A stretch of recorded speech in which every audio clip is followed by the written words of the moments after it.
More than 40,000 people are experiencing homelessness in Los Angeles right now.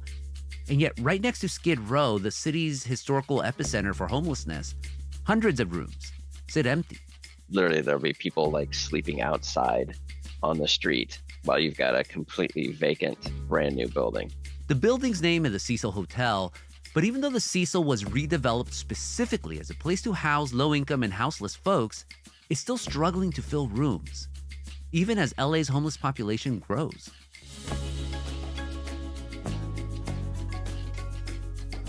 I'm Gustavo Arellano. You're listening to The Times, essential news from the LA Times. It's Wednesday, February 15th, 2023. Today, what the Cecil Hotel struggles to fill empty rooms tells us about the crucial roles SROs play in getting unhoused people off the street.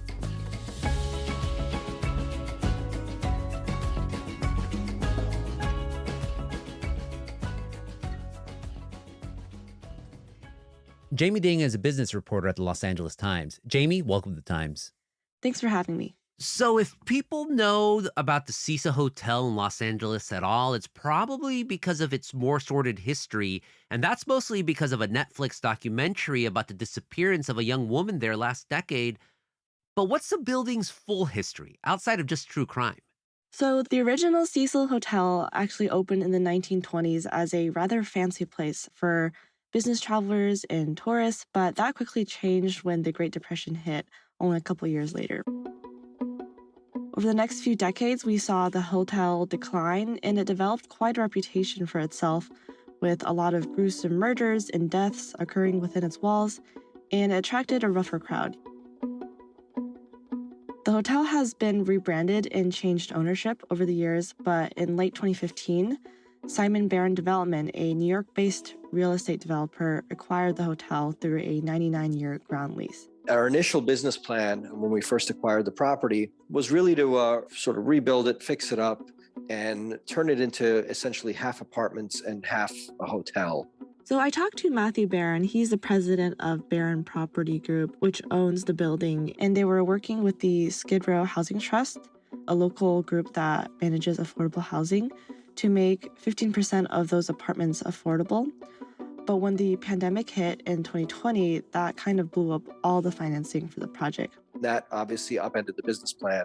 Hotels were shutting down left and right.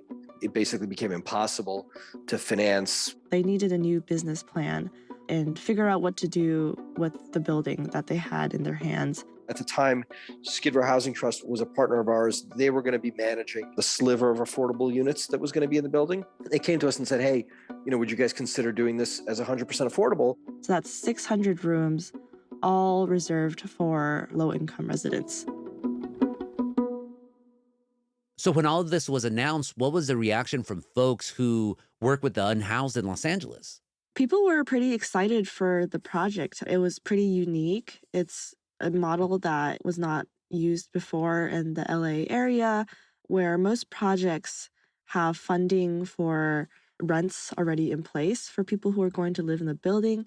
This project had a tenant-based voucher model where any homeless person who has any sort of funding or subsidy could apply to live in the building. So a lot of people saw this as a promising new model for housing the homeless in LA. What was interesting, too, is that downtown LA, especially over the past 20 years, has been very gentrified. A lot of developers there are getting these older buildings and hotels and making them into lofts, into live work spaces. But what did these developers say about why they wanted to transform the Cecil into something specifically for low-income people? Matthew Barron, the president of Barron Property Group, he told me that it was sort of a combination of a business opportunity to save the building, the project that he had already invested in, as well as a way to work with a local group and help the local homeless population. COVID really exacerbated the homelessness issue, not just in LA, but throughout the country as a whole. And we started putting our heads together to try to figure out how we could make it work with private financing to do 100% of the building as affordable housing. There was obviously tremendous need, a tremendous demand for it. So the model that Matthew Barron came up with was these single room occupancy units would all be reserved for residents who would have part or all of their rent be paid for by a voucher from the federal government. So traditionally, those vouchers are called Section 8 vouchers, although during the pandemic, the Biden administration announced a plan to distribute thousands more emergency housing vouchers to housing authorities across the country. These single room occupancy units, SROs, what are they exactly? So, SROs are a form of housing targeted to low income individuals. It's a single tenant renting a single room, and they are often pre furnished but very small. Oftentimes, like in the Cecil, there are no bathrooms or kitchens. You could imagine a college dorm situation where people have their own rooms but shared facilities. So this is the communal bathrooms. We have one shower here, the two bathrooms, one more shower. So I visited the Cecil Hotel a couple times and spoke with Leslie Morales. She's a woman of many hats, but mainly she's the outreach coordinator for the Cecil Hotel who helps lease out the rooms and organizes events. Many ask, why isn't it filled? So it has a reputation that many may not want to be here. But once they get here and they have a door to close, even if they have to share a bathroom or a shower, they have their own privacy. They don't have a roommate. And they have a key to lock when they leave. There's a door to lock. There's a door to close to go to sleep. So the trend across the nation for a while now is that SROs are disappearing. The buildings are being bought and turned into condos, apartments, you name it. And in many cities, you can't build them anymore because of building code. When downtown started to develop further, there were a lot of market rate people coming along, and they were buying up some of these things and basically taking this affordable housing stock off the market. So I talked to Brian Lane. He's an architect in LA who's become an advocate for affordable housing policies. And he told me about how the city of LA has tried to protect SROs from being redeveloped into more expensive housing. So the city of LA actually developed an ordinance around the loss of these SRO hotels, put a restriction on converting these things to solely market rate uses because the loss of these SROs was so great. The housing need got worse and worse, and we needed more types of options for housing. And so what opened up was looking at all kinds of housing, and SROs came back into the picture. A lot of homeless advocates say they're actually a very important part of a city's stock of affordable housing.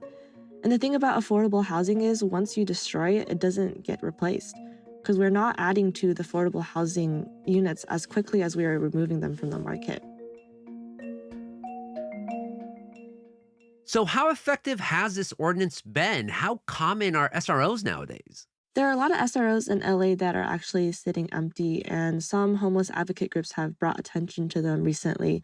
Some of them include the Morrison Hotel, the Hotel Clark, and Embassy Hotel. They're all around downtown LA and could be used to house the homeless. But there are also challenges as well. So you have all these homeless people who are living in close proximity in one building, and they have to share bathrooms and kitchens. All these people have different acuity levels, they have different needs, and they are all face their own physical and mental health struggles that can make living with others difficult.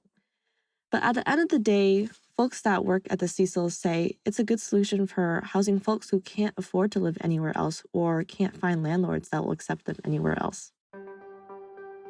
I don't think you will say living in your car is better than living in an SRO, or you will say living in a tent with rats all over the street is better than living in an SRO. And the Cecil residents that I talked to, some of them said the same thing as the Cecil staffers. The Cecil was a blessing.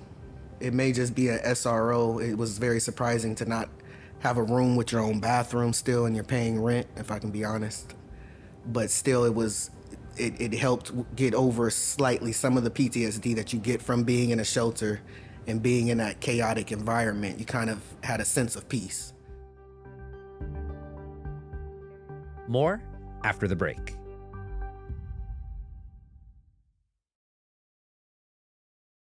So, Jamie, your story said that only about a third of the rooms at the Cecil Hotel are filled. There's so many people who are homeless in LA. What's taking so long to get people into those rooms at the Cecil? So, from the get go, the Cecil project faced a lot of issues working with the city and the various agencies that deal with homelessness and housing. It's a pretty complicated and lengthy process for getting someone into the Cecil. If you want to live at the Cecil, first they have to apply to get the voucher, which is something that can take several months. Then, after you have the voucher in hand, you file an application with the Cecil. The Cecil will send something called the RFTA, or Request for Tenant Approval, to HACLA. That's the Housing Authority of the City of Los Angeles. Then HACLA has to send someone to the Cecil to perform a unit inspection, which can take anywhere from a couple business days to a couple of weeks. And after the unit inspection, HACLA then has to send a formal rent offer, which is taking from 2 to 5 months to get that approved. One man named Scott, he applied to live at the Cecil in October, and he told me that he didn't hear back for weeks from HECLA. It wasn't until the end of December that his application was finally approved. They did the inspection 2 weeks ago on, I don't know the exact date, but it was on Monday 2 weeks ago. So we're just waiting for the rent offer now. Exactly.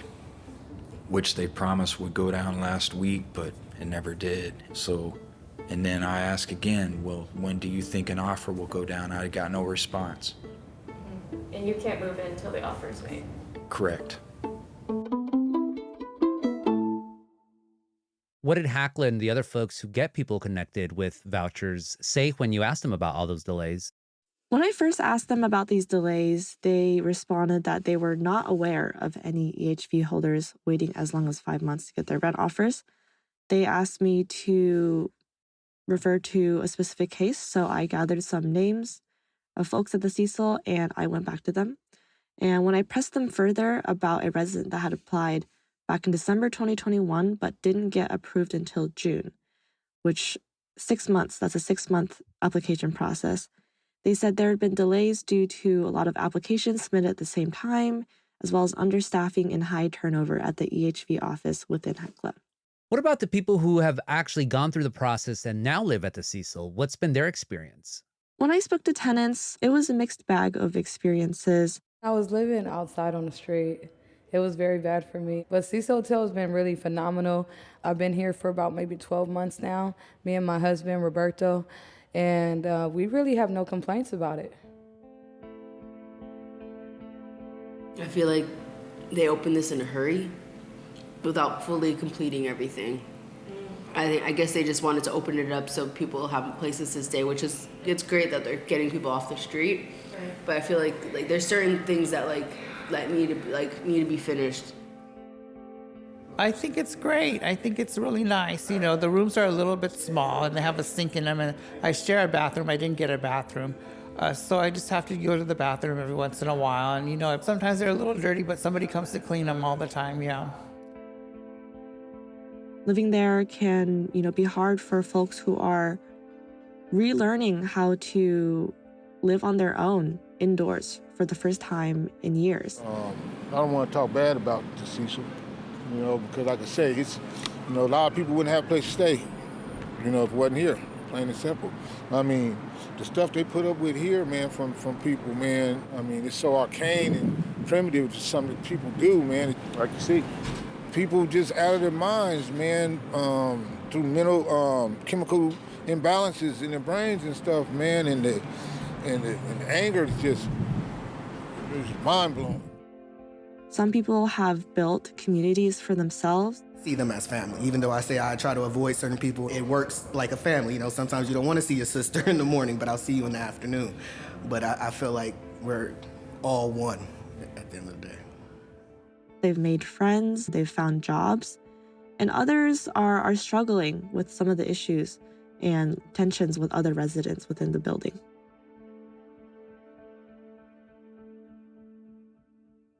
When we were touring the Cecil and interviewing residents before Christmas, some said that there was amenities that needed to be fixed in the lower floors, and the fire alarm suddenly would go off. with a visual. Yeah, is that the fire alarm? Oh, yay. One resident we spoke to said that when things like this happen, it can make it hard for them to feel a sense of security in the building. That happens any time of the night, day, and you, like I said, you get PTSD after a while thinking, is there a fire or is there not? And then after a while, you're like, well, I'm desensitized. Hopefully there's not a fire. You have to play mind tricks with your brain here. Some women have said that they feel a little less safe in the building compared to the men. It just really sucks to live here. I would not recommend anyone to be living here. And outside, and even inside, the people are always smoking weed and marijuana and stuff, and they're always drunk. And so it's not a safe area to live, especially for us girls, you know. But there's also an all-women's floor for residents that prefer that. One resident named Tamara Alkadi that we spoke with said that she chose to move in with her boyfriend and a group of other people that she already knew in order to have that community already established when she moved into the Cecil. I live on the same floor as my boyfriend, thankfully, because I just feel like there's a lot of different people, like different paths. So I just feel safest that me, my boyfriend, and a few of my friends that they kind of kept us all together on the same floor, which is good. It's safer. And ultimately, with living in an SRO building, there have been many disagreements that have arisen with things like the laundry room, sharing bathrooms, and just the challenges with maintaining a shared living environment. So I feel like people that lived on the streets, they don't know how to live in an indoor or shared environment. Like some levels, the floors are extremely dirty, like really nasty. Most of the residents we spoke to say they're planning to move out of the Cecil after a year. They see the building as sort of a stepping stone, the first place that they can have to get back on their feet. And after that, they want to move into another apartment, perhaps with a bathroom and more space. In a testament to how tenants are enjoying their time at the Cecil, I'd heard from the building's managers that the number one source of referrals is actually from tenants themselves. After moving in, they're telling people from their shelters or their friends on the streets that Cecil is a potential place for them to live. Jaimie, what's also interesting to me about the Cecil Hotel is that it's one of the few affordable housing projects in Los Angeles of this size and this purpose that's 100% privately financed. If all these rooms get filled, do you see more private developers trying to build affordable housing projects like the Cecil? So publicly funded projects often cost more and take longer to construct. So it is good that we have this example of a project that's privately funded and operating in this manner.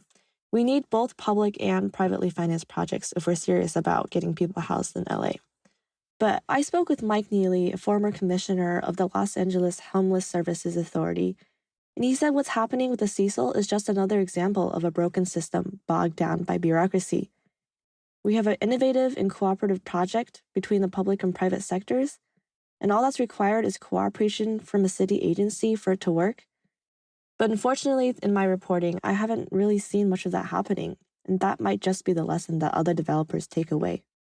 Finally, Jaimie, is the city stepping in at all to help get people into rooms at the Cecil?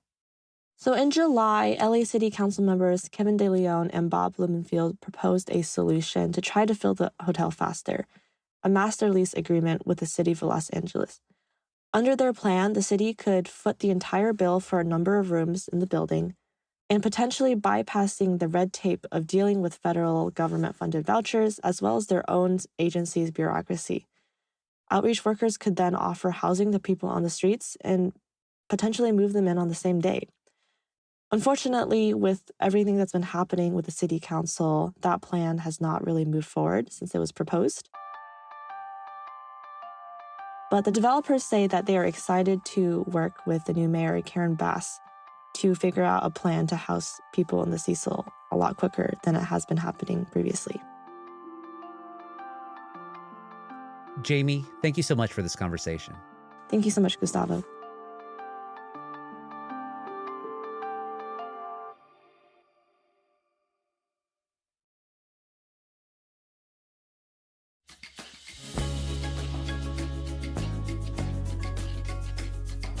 And that's it for this episode of The Times.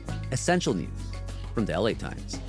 Helen Lee was the hef on this episode. It was edited by Kinsey Moreland, and Mark Nieto mixed and mastered it. Our show's produced by Denise Guerra, David Toledo, Ashley Brown, and Kasia Brasalian. Our editorial assistants are Roberto Reyes and Nicholas Perez. Our fellow is Helen Lee. Our engineers are Mario Diaz, Mark Nieto, and Mike Heflin. Our executive producers are Shani Hilton, Hazmin Aguilera, and Hiba El Urbani, and our theme music is by Andrew Eaton. I'm Gustavo Arellano. We'll be back Friday with all the news in Desmadre. Gracias.